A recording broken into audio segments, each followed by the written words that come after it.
Voilà, je suis entouré donc de spécialistes qui décryptent les tendances et les modes. On verra d'ailleurs si c'est la même chose. Je vous les présente tout de suite. Pascal Montfort, bonsoir. Bonsoir. Alors vous êtes professeur de sociologie à l'Institut supérieur européen de la mode, c'est ça? Oui, c'est ça. Ouais. Mais vous n'êtes pas que ça. Alors vous êtes aussi chanteur d'un groupe Un groupe qui s'appelle The Shoppings. qui s'appelle The Shopping. Alors c'est des Tout chansons. est dit.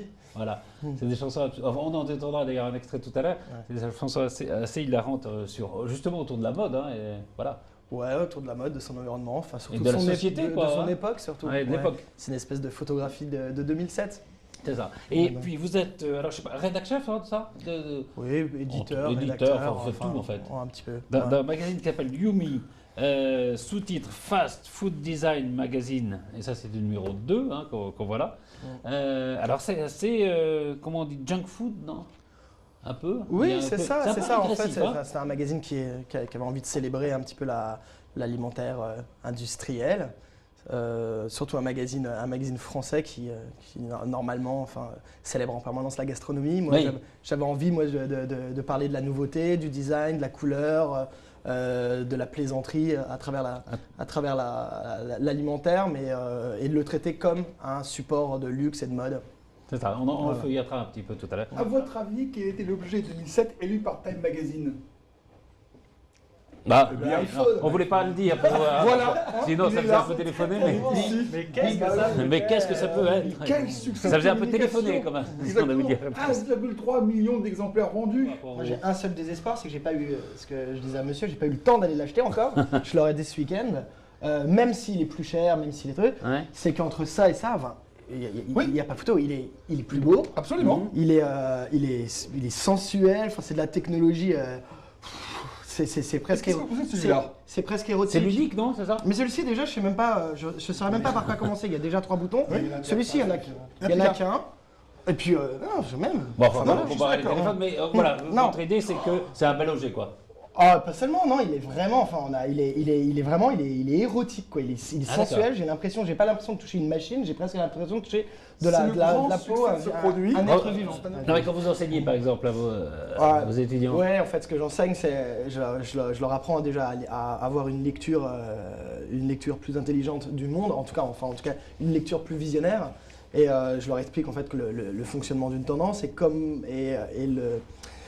comment elle naît, à quel moment elle va devenir porteuse de business ou autre, et surtout à arriver à distinguer un feu de paille d'un vrai courant.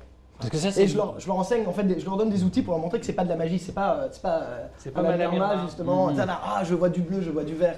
Non, on a énormément d'indices, des indices qui se transforment en semi-confirmations, des confirmations qui se traduisent par des ventes qui explosent.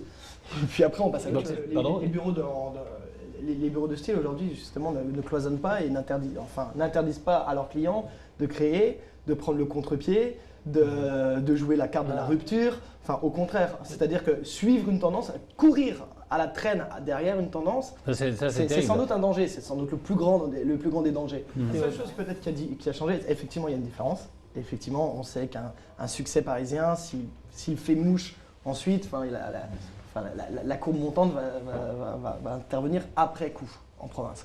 En revanche, la petite chose qui a changé aujourd'hui, et surtout via Internet, l'information, c'est qu'aujourd'hui la province est aussi créatrice de propositions nouvelles. Aujourd'hui, dans des courants musicaux, tout le monde nous bassine la tête avec le courant tectonique, par exemple. Ouais. Un techno, c'est justement la revanche de la province ou la revanche de la banlieue sur le centre-ville de Paris, quoi. C'est-à-dire un La courant banlieue qui- plutôt que de la province, non? Ouais, mais non, banlieue la au région. départ, mais après très vite, boum, le feu de paille se transforme en raz-de-marée dans les grosses boîtes de nuit de province, Ouais. friandes de cette culture facile à consommer. Et ensuite, ça revient jusqu'à influencer le gamin du 8e arrondissement. Parce que c'est plus hermétique du tout, quoi. Il y a plus de combat comme il y a eu dans le passé entre mods et rockers. Il y a pas, il n'y a pas véritablement derrière d'enjeux idéologiques, politiques. Oui, évidemment, tout le monde connaît on va revenir un peu à la mode, le magasin Colette, qui était un must. Il y a d'ailleurs, on y vend votre revue. Hein. On y trouve parfois votre revue. On y vend très honnêtement 75% de la quantité de la production de ma revue. D'accord. Et C'est- plus la production de votre revue, oui. Ouais. Et puis, alors il y a un autre magasin qui vient de se monter, c'est sur les Champs-Élysées. Il paraît que c'est le magasin tendance actuel. Voilà. Et Alessandro Di Sarno s'y est rendu. On regarde le magasin tendance de la capitale, je crois que c'est au 66. Il s'est ouvert sur les Champs-Élysées, un lieu qui en seulement 3 mois est devenu une référence en termes de tendances. On y trouve de tout, mais qu'est-ce qu'on y trouve vraiment? Nous allons rencontrer Gilles qui en est le fondateur. Venez. Voilà, ben je vais y mettre, décider des cravates, pourquoi pas. Vous avez été moyennement convaincu, mais enfin bon, après... Hein. Non, non, c'est pas ça. C'est que en ce moment, moi, j'ai pas du tout envie de grands lieux. C'est plutôt l'inverse. Et j'ai pas du tout envie d'un grand lieu en plus sur les Champs-Élysées. J'ai davantage envie d'un petit lieu secret. Mais quand vous dites j'ai pas envie, alors est-ce que vous allez transmettre ça à des gens qui vont dire tendance, oui. Ouais, non. Mais est-ce que c'est un goût personnel? Est-ce que vous dites l'époque est pas au grand lieu, quoi? Non, mais je dis je n'ai pas envie parce que je n'ai pas envie de parler au nom des autres. En gros, j'aurais pu dire, je suis pas certain qu'on ait vraiment envie de ça. mais si, certains, enfin, voilà, c'est pourquoi j'utilise la première personne du singulier. Bon, mais voilà, c'est pas. Mais cela dit, votre fonction aussi, c'est à partir de, parce que vous êtes à l'écoute de tout ce qui se passe justement. Enfin, donc c'est un peu à partir de cette écoute-là, d'essayer de théoriser un peu tout ça, non? Ah oui, complètement. Mais en fait, on est toujours dans un dilemme. C'est-à-dire que quand on travaille sur cette notion aussi abstraite que la tendance, on a besoin effectivement d'énormément écouter le consommateur, les envies, mais il ne faut pas trop l'écouter. Parce que si on écoute continuellement, on ne propose rien de radicalement nouveau et on ne dérange pas. Et il est nécessaire de parfois faire des propositions qui sont à l'encontre des volontés apparentes d'un consommateur, mais simplement parce qu'il ne connaît pas encore. Vous voyez ce que je veux dire? Mais il ne peut pas savoir encore qu'il aimera cela. Et c'est aussi notre rôle de dire, ok, aujourd'hui il nous dit noir, mais je pense qu'il a vraiment envie de bleu. Je voudrais qu'on parle de The Shoppings. Alors, c'est quoi? C'est un vrai groupe? C'est une plaisanterie? C'est un vrai groupe. C'est pas parti d'une blague ni d'une plaisanterie, c'est parti d'un. Enfin, ça passe oui, dans les radios. Alors, on voit le dernier album, hein? Le premier album. Non, le premier album. Le dernier dans le temps, non, il y en aura d'autres après. Dans le temps, non, mais peut-être qu'il n'y en aura pas. Enfin, il y aura en tout cas peut-être sous une autre forme. Mais il y aura encore des productions de The Shoppings. C'est parti d'une blague, mais très vite, via MySpace, via la presse, via tous ces relais, enfin tout ce dont on a parlé. C'est quand même l'égérie de la presse féminine. Hein. Ouais, après, alors c'est vous qui écrivez? Ouais. Les paroles, enfin, Donc ça allait très vite en fait. C'est parti d'une blague. Je me suis associé avec un ami musicien et j'ai un petit peu raconté en musique ce que je vis ou ce que j'ai vécu en soirée, dans les conférences de presse, etc. Mais donc les textes ont été écrits comme ça de façon très spontanée, très très rapide. J'ai écrit dans le TGV. Enfin, ouais, voilà. J'ai écrit pas mal pendant les voyages. Et en fait, le résultat est vraiment hyper réaliste. Et je pense que c'est ce qui est un peu conquis. Effectivement, comme je parle de la presse féminine, les gens qui se sont un petit peu reconnus à l'intérieur n'ont pas été parce que c'est pas une critique ni négative. Je me moque de personne. Il y a beaucoup de modes, il y a des il y a beaucoup de modes, il y a beaucoup de noms. Ce qui est intéressant, c'est que ce sont des vrais noms, c'est des vrais endroits, c'est des vrais lieux, c'est des vraies soirées. Tous les personnages fictifs de l'album sont des personnages réels. Enfin, tout est. Enfin, je pense si on reprend cet album, c'est peut-être pas un album culte. Quand on le reprendra dans 10 ans, en tout cas, on aura encore une fois une photographie très claire de l'époque. En tout cas, d'un environnement, d'une communauté très précise. Ouais. Alors, on va regarder un petit extrait. Alors, je crois qu'on peut le voir sur MySpace, hein, ça. YouTube, notamment MySpace, Dailymotion, ça circule. Dailymotion, ça circule à la vitesse grand V. C'est ce qui fait c'est la première chanson de l'album. C'est Tu fais quoi dans la vie? Voilà la première question qu'on pose en soirée avant même de poser. Qu'est-ce que tu portes? Comment t'appelles-tu Comment t'appelles-tu? Alors on écoute, puis on regarde un petit peu les images en même temps. Tu fais quoi dans la vie? Tu mets quoi comme parfum? Le champagne c'est gratuit? Sous ce top tu mets rien? Tu fais quoi dans la vie? Ton papa il est qui? Tu veux quoi comme voiture? C'est des quoi tes chaussures? C'est des vrais bonnes idées? Et le reste de la CC? Comédienne toi aussi? Tu fais quoi dans la vie? Cette conne sort avec lui? T'es frisé, c'est la pluie? Tu sais qu'il est en cure? C'est des quoi tes chaussures? Sur tes lèvres tu mets rien?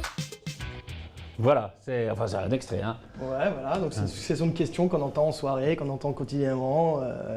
Voilà, donc sur la façon dont on s'habille, les gens qu'on fréquente, les lieux où il faut être, choses comme ça. Et c'est vrai que ça a sensibilisé pas mal. Et au début, la crainte qu'avait le label, la crainte qu'avaient certaines personnes, c'est que ce soit un feu de paille et que ça ne concerne que vraiment, que ce soit très parisianiste. Les gens de Et la en mode, fait, les gens de la pub, ce clip se retrouve sur les pages MySpace de plein de gens, même en Suisse, enfin en Luxembourg, enfin partout, mais et surtout en province, quoi. Je disais à papy qui disait, c'est vrai, c'est entre les Berruriers Noirs. Alors c'est vrai que vous êtes inspiré à un moment des Berruriers Noirs pour une chanson. Hein. La première chanson. En fait, tout est né de là. Et Bret Easton Ellis, enfin, il y a un peu ça de name dropping, enfin, voilà, des noms de marques, des noms, enfin, vous amusez beaucoup avec ça. Ouais, Bret Easton Ellis. Ouais, en fait, comme dans les romans de Bret Easton, les personnages se retrouvent d'une chanson à une autre, circulent d'un lieu à un autre. Enfin, bon, c'est effectivement une source d'inspiration. Enfin, une inspiration indirecte. On nous a comparé aussi à Léo Ferré, enfin des choses complètement différentes. Ouais. Et pourtant, c'est des gens très sérieux qui nous ont comparé à Léo Ferré, c'est des journalistes, hein, France Culture, Libé, enfin des trucs comme ça. Donc il y a eu plein de choses ont été dites. C'est-à-dire qu'il y a plusieurs lectures. Certains ont vu ça comme vraiment juste une blague. D'autres se sont dit, ah tiens, il y a quand même une certaine malice. Hop, ça dépasse la malice. Voilà, bon après c'est tout ça, alors je vois l'édition d'un magazine, l'enseignement, votre métier, votre métier, la chanson, c'est le même métier ou pas? Alors la chanson c'est un petit peu c'est un métier différent, pas tant quand j'écris, c'est exactement la même chose qu'un reporting, on en parlait tout à l'heure en quelque sorte, mais un reporting c'est quoi? C'est faire une sorte de bilan des trouvailles qu'on a faites. Donc en fait ça aurait pu être un bilan de tout ce que j'ai vu en soirée ou en quelque sorte. Après c'est un autre métier, pour l'instant je sais pas si je le fais très bien, mais enfin ce qui est assez génial dans la musique, c'est le rapport la confrontation physique à un public. Ce qu'on adore vraiment maintenant, c'est le concert. Je pensais pas du tout qu'on arriverait là, et en fait on a fait des concerts assez gros et de grosses salles quasi immédiatement, ce qui est assez fascinant. Donc là c'est différent. En revanche, tout le reste, faire un magazine à main, c'est pas exactement le même métier, mais ça part du même postulat, c'est de l'observation, de l'analyse, une boulimie de découverte, et puis là aussi dans les chansons aussi, vous décrivez aussi le monde que vous connaissez, enfin qui est aussi le vôtre. Ah oui, je serais incapable d'écrire sur, j'aurais pas pu faire un album d'amour, non pas que je connaisse pas l'amour, mais sur un album. En tout cas, c'est très drôle, c'est voilà. C'est vraiment. Et est-ce que dans les bistrots, là, s'il y a un lieu qui est pas tendance, c'est les bistrots aussi? Si. Ah si? Si. Ah oui. Ce qui est pas branché, ce qui est pas tendance, et ce qui est pas branché, c'est les lieux branchés. Ah bon? Ah oui. Alors, c'est quoi les lieux? Tiens, un lieu branché dans Paris, c'est quoi aujourd'hui? Non, mais je sais pas, on n'a pas envie de donner des noms. Non. Mais en tout cas, un vrai lieu branché ne fait rien pour ne fait rien pour l'être, et en tout cas ne va pas utiliser ce mot ni branché, ni trendy, ni cozy, ni toutes ces conneries de design ou quoi que ce soit. À partir du moment où un lieu court après une volonté d'être branché et tout ça, en principe c'est. Donc les bistrots, alors il faut être vraiment bon quand même. Ouais, ou alors il faut être. Les bistrots sont branchés. C'est vrai que le prix du fooding a été, le prix de la déco a été un truc qui était un bistrot très classique, quoi. Enfin avec comme on les voyait dans les années 60, quoi. Alors l'album The Shoppings, on le trouve dans toutes les. Ah oui, dans tous les magasins de vente, dans tous les magasins, mais sinon sur Internet. Et sinon sur Internet, évidemment. Ouais. Yumi, en revanche, ça c'est un peu plus compliqué à se très compliqué, d'autant que là on n'en trouve plus. On ne trouve plus, il y aura un numéro 3. Il faut attendre le numéro 3. Enfin, il y a un magasin qui continue à en avoir quelques exemplaires à Paris. C'est pour quand le numéro 3 C'est pour mars. C'est pour mars.